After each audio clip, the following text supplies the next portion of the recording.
What is up, guys? Welcome back to another Popcorn for that review. I'm Chris. I'm Nick. And, guys, if it's your first time joining us, please hit subscribe below if you haven't already.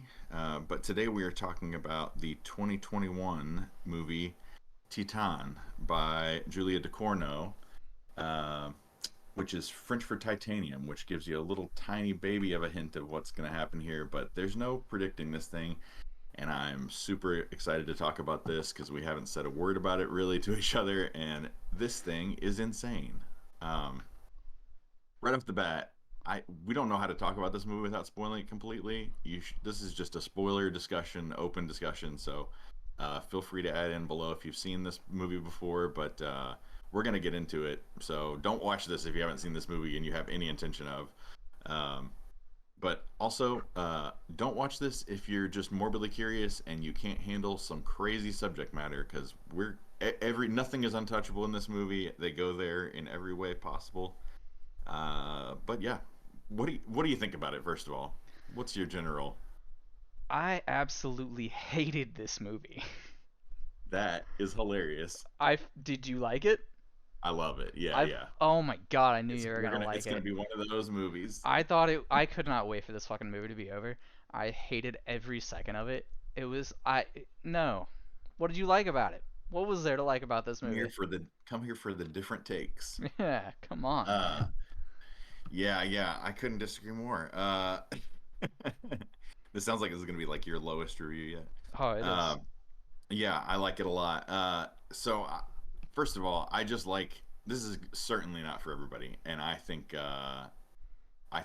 you gotta want something extremely outside of the box that doesn't answer every question that it asks and all that. I think the underlying like overarching story here though is weirdly one about I think maybe some reconciliation, maybe some like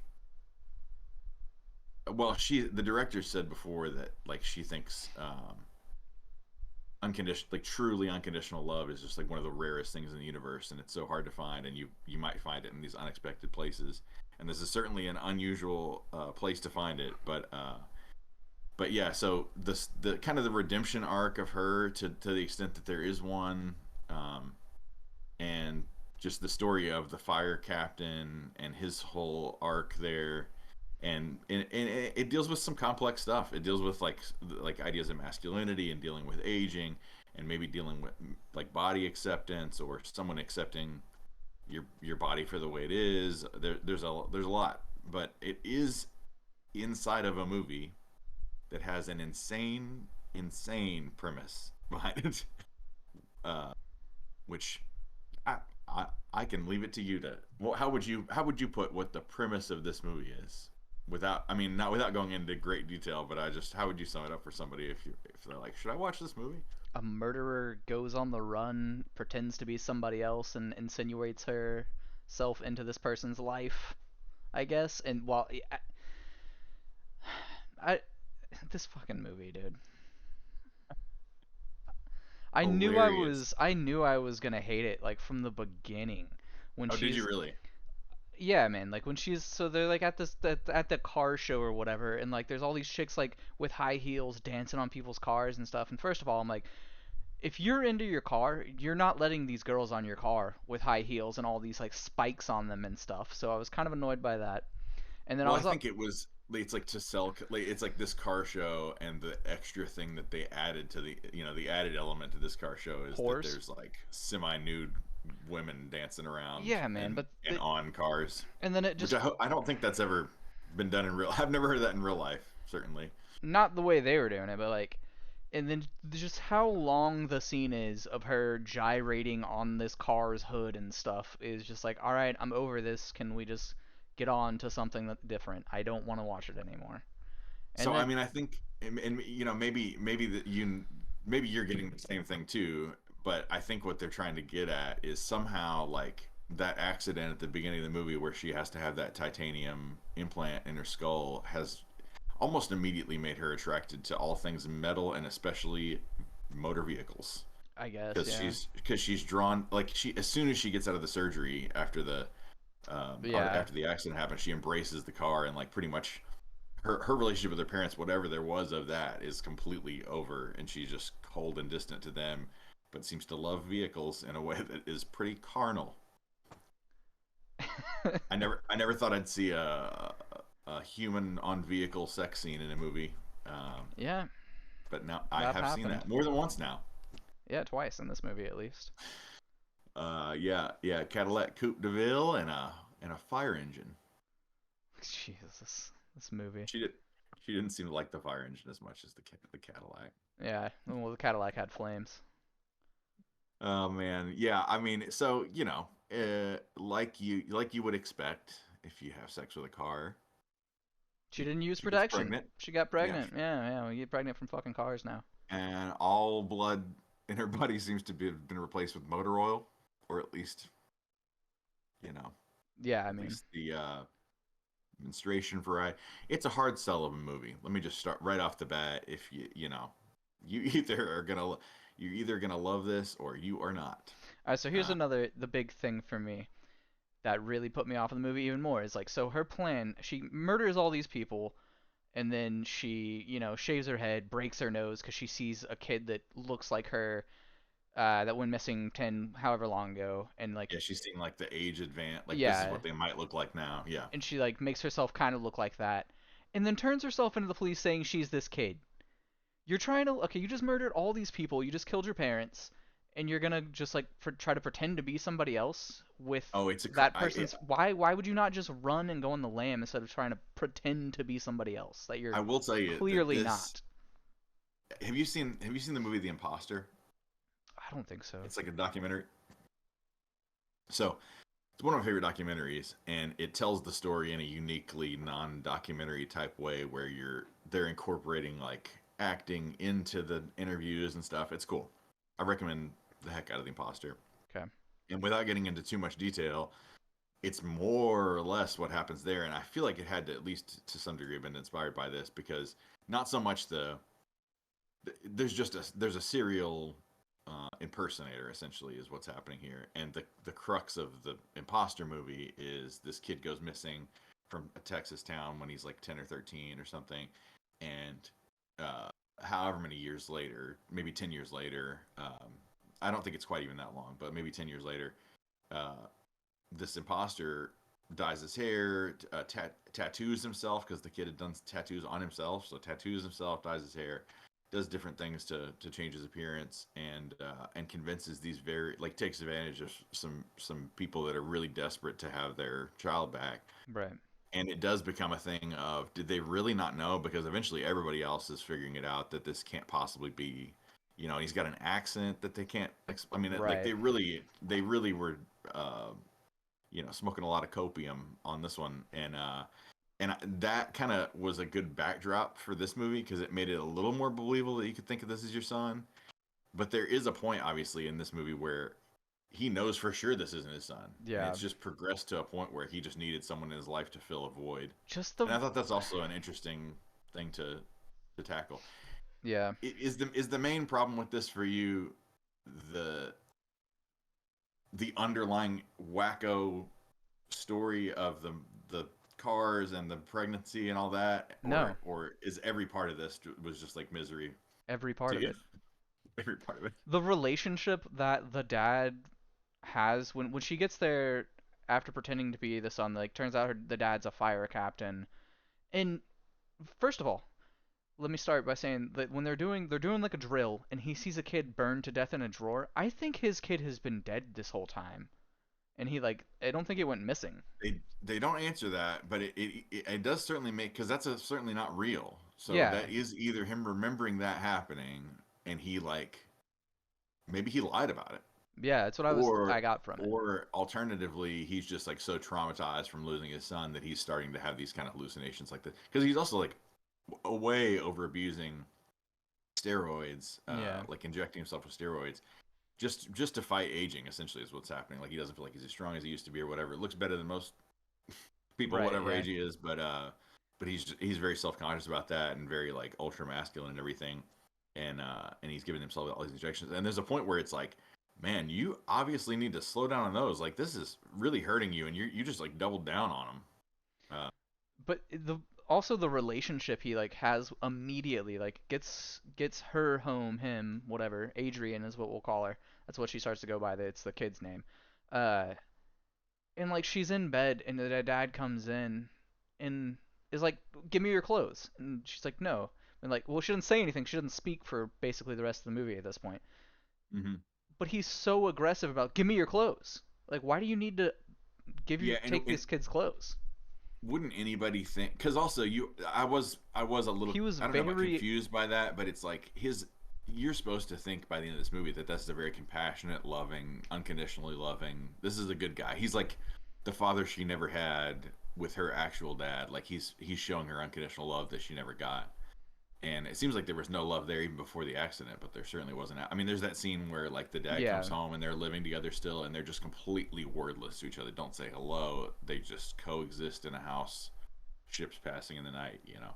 mm, And so I think that kind of that filled a role for her of a father, and also it's a redemption arc. So she wasn't just a cold-blooded, merciless, completely pointless murderer of people that were friendly to her and nice to her and wanted to have relationships with her and friendships with her and stuff. Like she's right. just brutally murdering people on whims, and her emotions are everywhere. And part of it is it seems like her attraction to metal is so like carnal and animalistic and stuff that she like loses control of her actions or something. She just can't relate to humans the way she can a car. Yeah, I don't know. By the way, I read that the director had a nightmare, like maybe a recurring nightmare, but a nightmare where she was giving birth to car parts, and Okay. she wrote this movie backwards from that, Oh, okay. like from that premise. But yeah, and I so for, another thing is I think whether you think she did a terrible job of it or a great job of it, a whole heck of a lot is asked of this main actress, and this is her first time in any movie ever, which is insane to me because she is not wearing clothes much in this movie. Yeah, There's a heck of a lot of that, and the stuff that she's asked to do is pretty brutal. I mean, I can imagine playing a serial killer can like affect your psyche a little bit, but the whole some of the stuff like she does a lot of it with the hair pick in the ear, it's like a but there's chopstick that she uses to keep her mm-hmm, hair up, and yeah, or hair stick, I think is what they're called. yeah. But she also the most brutal one for me is she shoves that chair in that guy's Oh yeah. mouth and sits down I on him. think that was probably the only scene I kind of enjoyed was her murdering that whole place, and just because it was Yeah, kind of, just I don't and know. then one chick gets out. Oh, and her when she just like haphazardly. It's like her parents don't even care that she might be a killer because she's got Right. like blood all over and blood on these blankets and everything, and her parents see some of that. I don't know. They're just like ignoring it. She sticks all the everything in a bucket to burn them, and it inadvertently catches the house on fire. And she just sort of is like, you know what? That's not a bad idea. And she goes upstairs, makes sure her parents are still in their room, removes the doorknob, and locks them in there. And so they never go back to that storyline. But I assume that they're Yeah. dead. Uh, yeah, just a ravenous, relentless, murdering fiend. And it reminded me a little bit of Lovely Bones for some reason because it's like you're supposed to feel some level of sympathy for this person, but man, we are dealing with murderers here. That's And it another takes a movie while I for this hated. movie to really make you feel that sympathetic. I mean, if you ever, I guess you probably never do, but if you're gonna feel sympathetic for her at all, it's probably toward the end of the movie when she's like, because that moment where she finds some like non-metallic purpose to her life, where she Right. saves that one lady as like a what do you want to call her, like an apprentice or something? I don't know. She's like training at the fire station, and she saves that lady, and you can see kind of like a spark in her that wasn't there before. Like maybe there's something to live for that isn't cold blooded killing. Mhm.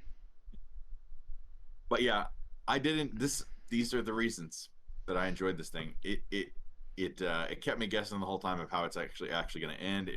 The the the thing that she gives birth to is the big question. Was the big question for me. Not I mean not the only question, but like I am sticking around for one thing to see what it is that she's going to give birth to if she does it all. And it's the very end of the movie, and it is some sort of titanium human hybrid baby. Yeah. And so now, so the redemption's complete. She's paid penance for her actions on Earth as this horrible murderer by dying in this horrible way, and but she got to whatever extent that she got it, this love from her, from a father figure, this unconditional love that she'd been seeking, and in her death, she gives him a new kid where he can start. I would think he can start over, and some patches of metal are certainly not going to hold this guy back from, this guy seems like ready and willing to unconditionally love uh, any kid. Right. So, yeah, I think it's just a really unique story that it's like some of the music I listen to. I get it. Some things I listen to I love, like some of the stuff I love the most. You put it in front of most people, and they're like, "That's gonna be That's something. it's gonna be not for me." Yeah. But yeah, I am surprised that it's quite this negative. What else? What do you else have to say here? I'm sure you got other things. Oh, other There's a things I lot here. didn't like about the movie? I don't. It doesn't sound like you have. I mean, if you have positives, you can say those. But No, I don't. Uh, the little party scenes with the fire squad, and it's just a bunch of shirtless dudes dancing around together to I knew this Euro was gonna come music. up. Like Yeah. I, That's what every dude does, dude. yeah, You never done? that's You ever I, been to one of those? yeah, totally, dude. Just drinking with my buds, fucking going like, yeah, yes, bumping into each other, like, Find me a guy who hasn't been to a giant dude only party of half shirtless dudes yeah, just having like a sort of a mosh pit, like a like homoerotic mosh pit to a bunch of like Euro dance music. like if you're at, like, an EDM concert or something and like something's going on, but these dudes are just listening to a boombox playing some fucking And it's Euro just like house music. after hours at the fire station. We're all Yeah, getting drunk and listening to house music. these are the firefighters I want saving me, man. They're all getting drunk Yeah, and just fucking, I don't know. there was a lot of weirdness at the whole fire station thing, and there's a lot of like dancing in this movie. The Yeah, that's true. penultimate weird dance scene, obviously we haven't mentioned yet, is they're like Oh my encouraging god, yeah. her slash him to get a this. They all think that her surrogate father, let's say, has just found out that she's full blown. Like he says, I don't care if you, whoever you are, my son, or I know you're not my son. Whoever you are, I love you conditionally anyway. You'll always be my son anyway. Are we clear about it? And she's like, okay. And her towel falls off and reveals that she's obviously female and pregnant. And it's shocking at first, but it just takes him like 1 second to be like, yeah, okay, you're my son too. Yeah, okay. And so he's found that out, but no one else in the fire station knows, and he's very protective of anybody talking about her Yeah, slash he him. he killed like his lieutenant or whatever in the Ooh, we have to woods. talk about that. Let's go back to that. We have Okay. remember to put a pin in that. But all I was gonna say is there's this that dance scene culminates with them not only encourage. It's a strange scene. I guess they're all drunk or whatever, but she's getting really into the dancing and everything, and they just sort of like carry it to these two guys just start carrying her up on top of a fire truck, and the music switches from this crazy, electro industrial music to the song from the beginning. By the way, I love, it's a weird one, but I love the song Wayfaring Stranger by 16 Horsepower, and that's the beginning of this movie. And I love the song that they, like the second song played in this by the Kills, I love. But they Isn't it? bring it back to Wayfaring Stranger, but it's not 16 Horsepower anymore. It's the original version. And this is the least danceable song, like the least sexy song. And she goes back to her ways of dancing like a stripper and dances like a stripper up there dressed as like a dude with a shaved head and a fireman's outfit, Right. and all these guys are just stupefied. Her father figure is mortified about it. Nobody knows what to do with this, and that was a bizarre scene. That was a bizarre scene to watch. I'm not sure what she was trying to And she sort of just get kept across, except to, she just kept going even though they're all like boo. yeah, dad walks, yeah, they're all booing. Dad walks in, and she just doubles down on it. That was an odd scene, and Yeah. I would take some level of something away from it, for that, because I just not because it's bad, but because I don't really understand the point of it in the context of this movie, and I'm forgiving it for a lot. I mean, I think I'm accepting the fact that the story does not ultimately make people that have titanium plates in their brains don't become attracted to metal automatically. Yeah, and a car's not gonna get you pregnant. Maybe this is a little wink at people who really have like object fetishes. Maybe. That is a real thing. There are people that have like married their cars and stuff. Like, maybe they got inspiration from that. But yeah, I mean, I think ultimately it's an artistic choice to base the movie around that dream. And then she was like, "Can I tell a story about like love and redemption and all this through it?" And I think, despite what you think over there, that it pulled it off about flawlessly. Sure. Well, what was so yeah, he kills his lieutenant guy because the guy like from the like go This realizes part's like this crazy. isn't your kid, and he kind of like says something to they're like running a drill in the woods or something, and he says something to the captain like, "Do you know who her name?" or something along those lines. Yeah, yeah, because the captain's flustered or something, and he's like, "Do you know my name? Do you remember Oh, my right, name?" right, And he's like, "I'm fine, man." And he's like, "No, do you tell me my name? Do you remember my name?" And he never says it, but then he says, "Do you know her name?" right. And that's what made me think. I think it's left a hair ambiguous, but go ahead. Yeah, so like that happens, and the lieutenant like just knows that this isn't his kid, and he's like trying to like get the captain to snap out of it, and the captain's like, "Fuck it, I'm just gonna blow this guy up." He's like, "What should I do with this propane tank or whatever it is?" And he's like, Just hold on to it 1 second," and then Right. runs off, like gives Boom. himself a wide berth of distance between him. Yeah, I mean, I've heard people say that they like there's an interpretation of this Mhm. where he's not doing that on purpose and it is just an accident and it's a tragedy or whatever. But I certainly took that to mean like, yeah, hold on to this explosive device in a Yeah. fire for me real quick while I run. Uh, which does say something about the kind of character he's got. I mean, unconditional love or not, you also just murdered someone, Yeah. and he does say, like he's trying to assure her when he does seem to, if he ever did, when he does seem to believe the most that this is his real son returned, he's like, "I will kill anyone that tries to harm you, even if it's me. I'll kill myself." So it's Mhm. you do get the impression that like I'm not messing around, and he pretty much when he's introducing him to the crew, he's like, "Yeah, so who am I to you guys?" And he's like, "I'm God." And if I'm God, this is basically Jesus right here. So Yeah. Jesus will speak when he wants. I thought that was a good line. But yeah, what an insane movie. I mean, like I said, there's nothing like they don't shy away from anything. There's so much gratuitous nudity. I'm not maybe not gratuitous, but there's It a was a ton of nudity little in this, it was a little much. and a ton of like her dealing with different like phases of pregnancy, but as someone who's pregnant with a question mark, Yeah. there's obviously something weird going on here because she's like scratching essentially like a hole in her side. But yeah, what else is there to say? That's about it. I mean, Yeah. you're gonna like this or not.